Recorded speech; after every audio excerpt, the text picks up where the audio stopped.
I hadn't been back in that house since the summer before college. It felt both smaller and bigger somehow, like everything had shrunk while I'd been growing. The porch creaked the same way when I stepped on it, and the kitchen still smelled like coffee and warm wood, but the silence was different now. Denser. It wrapped around everything, even my thoughts. My parents were in Spain for a month. Some anniversary trip they'd talked about for years. They offered to set me up in a short-term apartment or put me up in a hotel, but when my aunt offered her spare room instead, it felt simpler, familiar, and cheaper. She wasn't really my aunt. Not by blood. She'd been married to my mom's older brother, Uncle Drew, but they split when I was still in middle school. Somehow, she stayed close with the family, kept coming to holidays, helped when my dad got sick that one time. She was the kind of person you didn't remove easily from your life.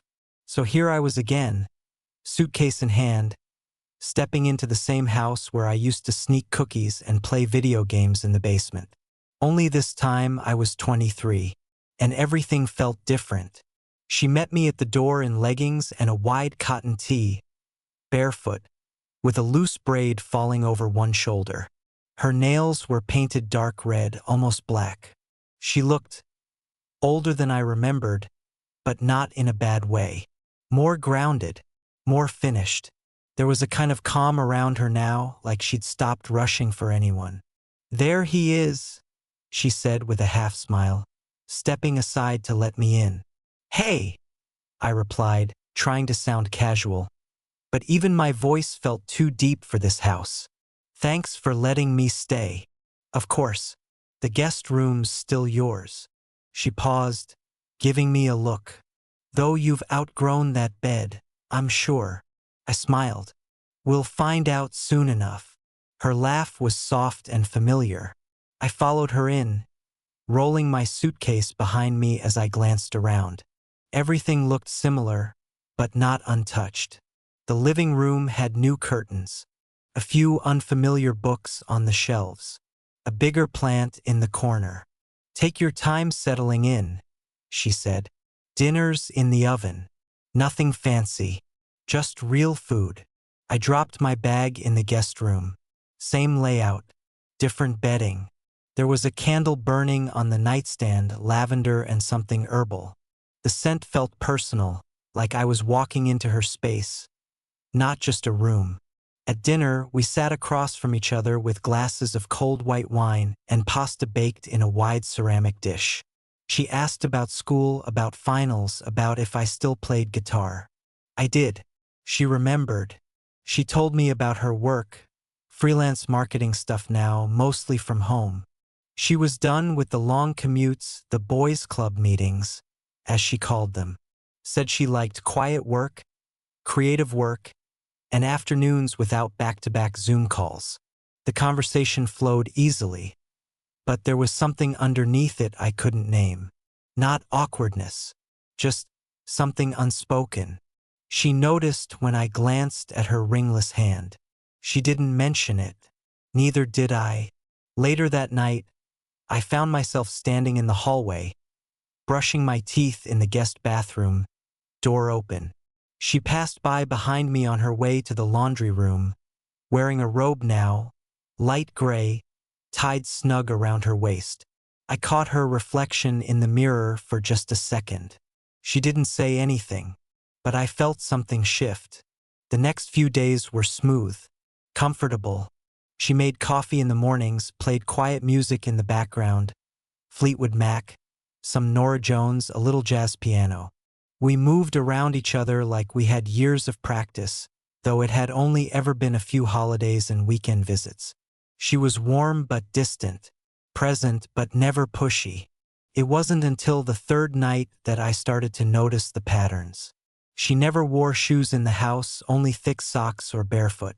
She always lit candles in the evening instead of turning on the big lights. She pulled her sleeves down over her hands when she got cold. She hummed when she cooked, and when we passed in the hallway, she always moved close.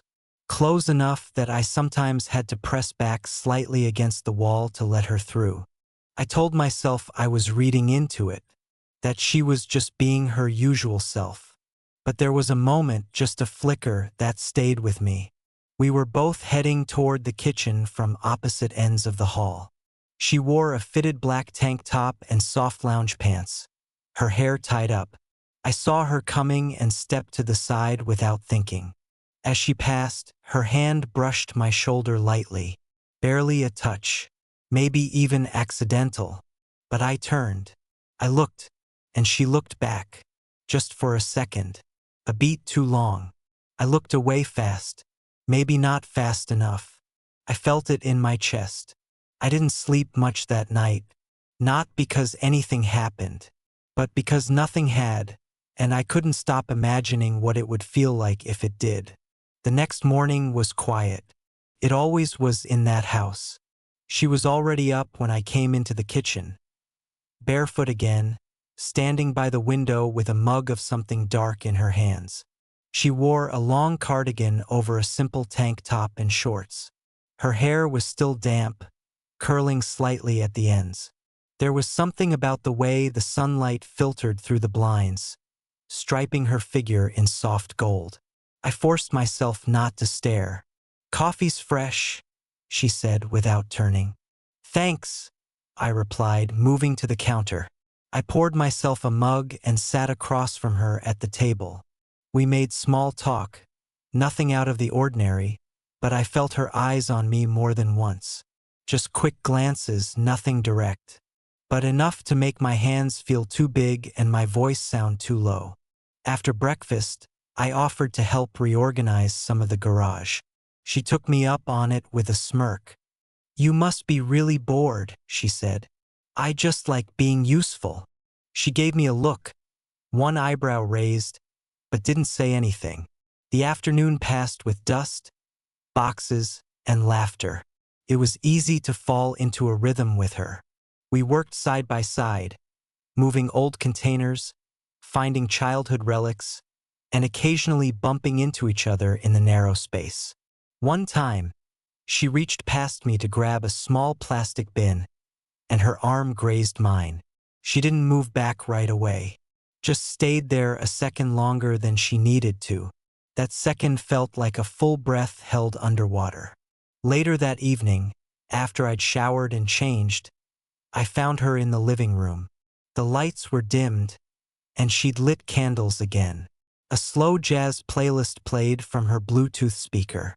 She was on the couch, legs tucked underneath her, flipping through a book but not really reading. "Hey," I said from the doorway. She looked up and smiled. "Done being productive? For now." She shifted slightly, patting the empty cushion next to her. "Join me." I hesitated for only a second before crossing the room and sitting beside her. Not too close, but not far. The room smelled like lavender and orange peel. It made everything feel softer somehow. We sat in silence for a while. She turned the pages of her book absently. I tried watching TV but didn't really focus. My thoughts kept drifting. I could feel her beside me, the warmth of her body just inches away. Every time she shifted, I noticed. Every time she adjusted the blanket on her lap or brushed her hair behind her ear, I felt myself tense without knowing why. Eventually, she looked over at me. "You're quiet tonight." I shrugged. "Just tired." She watched me for a moment. "No," she said softly. "That's not it." I glanced at her. "What do you mean?" Her smile was small. "You've been thinking about something." I didn't answer. She turned back to her book like she hadn't said anything, but the silence felt different after that. Heavier, more alert. Later, we both got up at the same time, heading down the hall in opposite directions. The light in the hallway was warm and dim, just the wall sconce glowing near the stairwell. She was walking slowly, barefoot again, holding her empty mug. I stepped aside slightly as we crossed paths, and just like the night before, she brushed past me. Not forcefully, not carelessly. Her hip touched mine. Her shoulder grazed my chest. Her head turned slightly as she passed, and I turned too, almost reflexively. And then she stopped, mid-stride, just 2 steps past me. She turned her head back, her voice low, steady, calm. "You didn't look away fast enough." My breath caught. She wasn't smiling, not teasing, just stating. I froze. I started, but nothing came out. She looked at me for a moment longer, then gave the smallest nod, like she'd confirmed something for herself. And then she kept walking, disappearing around the corner like she hadn't just cracked open the entire room. I stood there, heart pounding, unsure what to do. I stared at the space where she'd stood, at the way the hallway seemed narrower now, warmer, tighter. Those words rang in my ears like a whisper stuck in an echo chamber. "You didn't look away fast enough." She'd seen me. She'd known. Not just tonight. Maybe always. I didn't sleep much. Again. I laid in bed with the lights off, the fan clicking above me, and my thoughts spinning. Was it a joke? A test? A trap? Or was it something else? The next morning, everything was normal again. Too normal. She wore a hoodie and leggings, sipping coffee and talking about weather, errands, weekend plans. Like nothing had happened. I couldn't stop thinking about the hallway. I couldn't stop replaying that exact moment when she turned, looked at me and said it, so calmly, so deliberately, and I knew there was no going back to before that moment. Not really. I tried to forget about the hallway, tried to act like it never happened, like it was just a passing moment, a strange flicker of something misunderstood. But that was a lie, and we both knew it. The air in the house wasn't the same anymore. It hummed. Even the silences between us felt louder.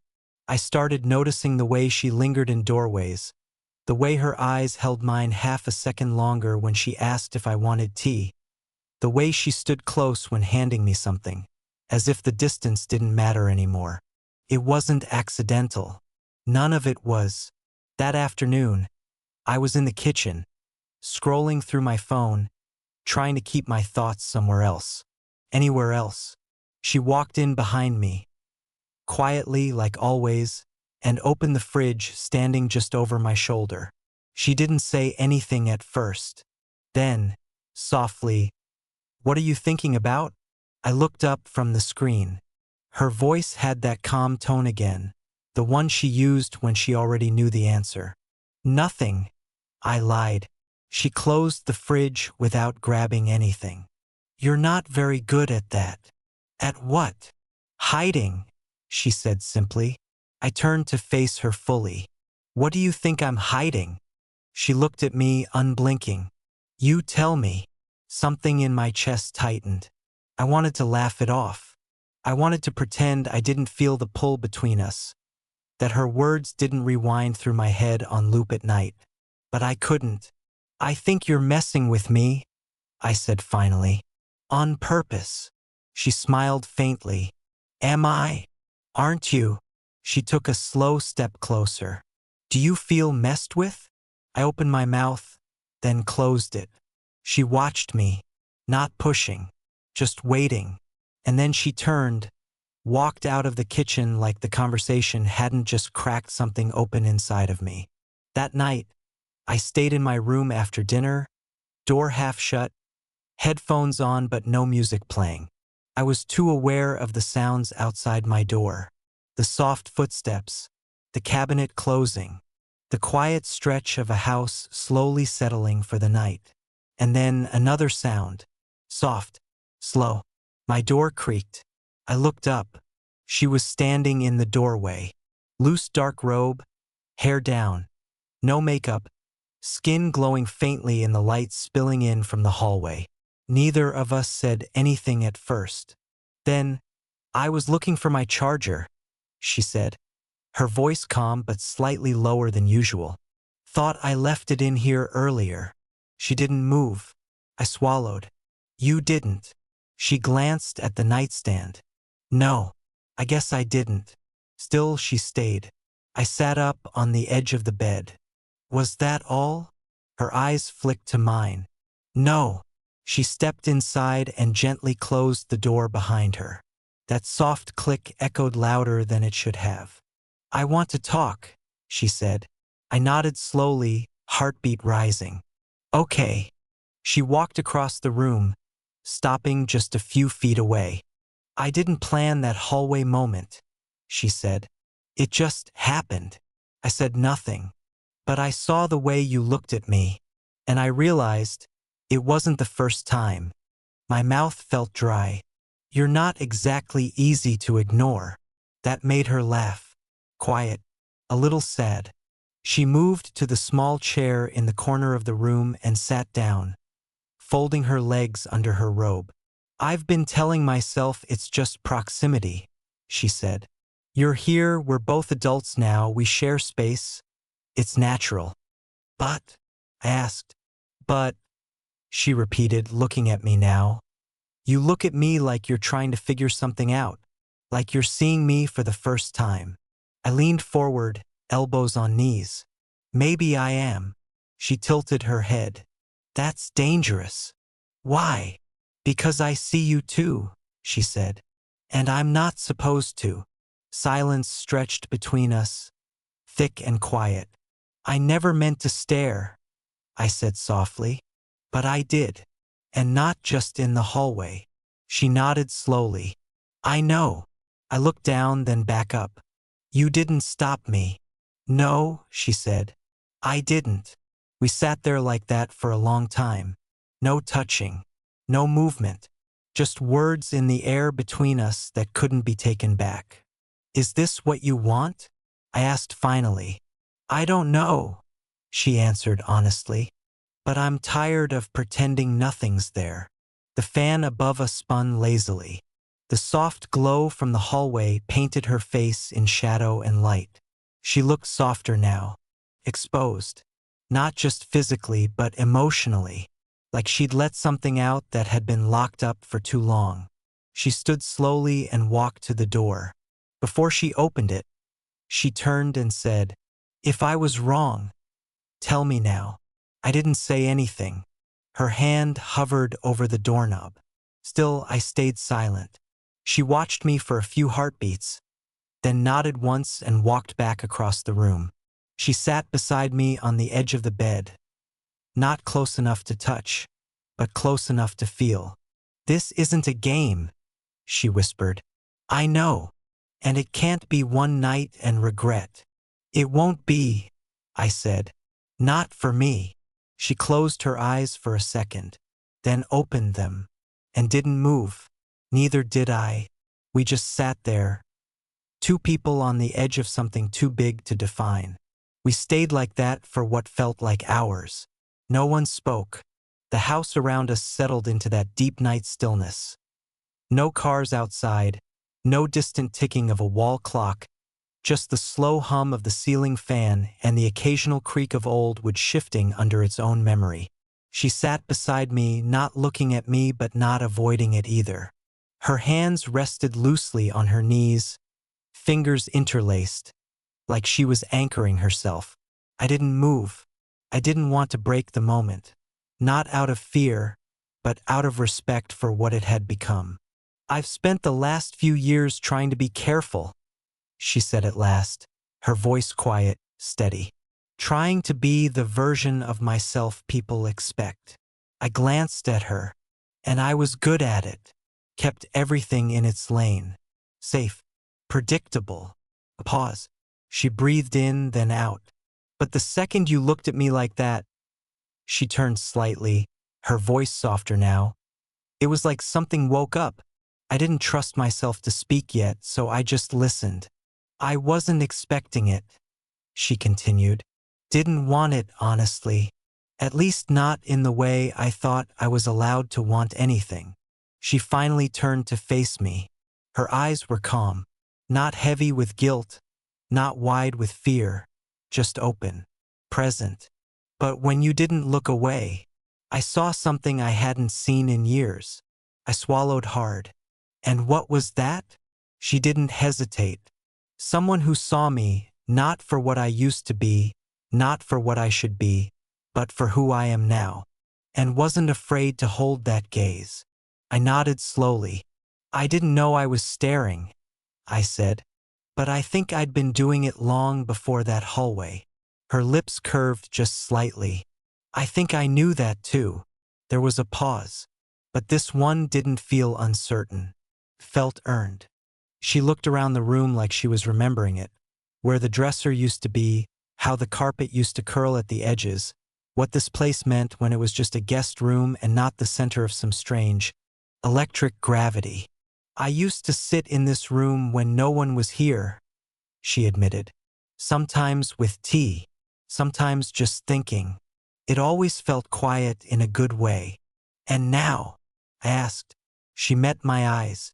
Now it feels full. We sat there a while longer before she finally stood. I should go, she said, brushing her hands against her robe out of habit.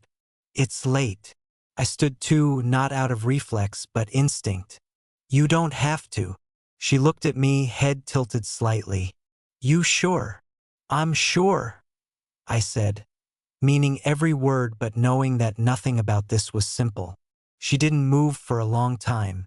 Then finally, she stepped toward the door. But before she opened it, she turned back one last time.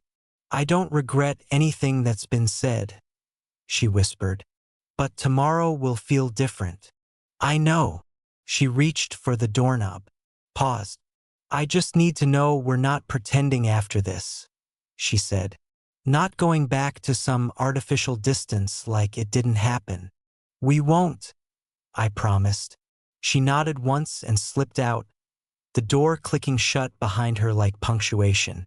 And I stood in that quiet room, suddenly aware of how warm the air felt. Like her presence had lingered.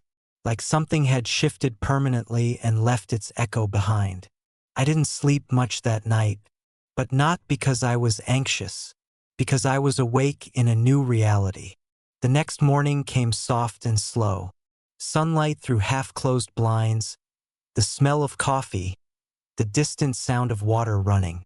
I stayed in my room longer than usual, not hiding, just adjusting. When I finally emerged, she was in the kitchen, back to me, stirring oatmeal in a pot on the stove. She didn't turn when she spoke. Morning, morning, I said, stepping into the room. The silence between us wasn't tense now. It was full of understanding, like we had passed through some invisible threshold and emerged on the other side with eyes open. She finally looked over her shoulder at me, and her smile was small but real. I left you the first cup, she said. Still hot. I nodded, moving to the counter. Neither of us referenced the night before. Neither of us needed to, because it was already present in everything. The way her shoulder brushed mine when she passed the spoon. The way I didn't flinch when our hands touched. The way her voice dipped slightly when she said my name. It wasn't a secret. It wasn't a scandal. It was a shift. That evening, we sat in the living room again. 2 mugs of tea, soft light, quiet music. She sat close, closer than before. And this time, when our knees touched, neither of us moved. She looked at me, and I looked back. And this time, I didn't look away at all.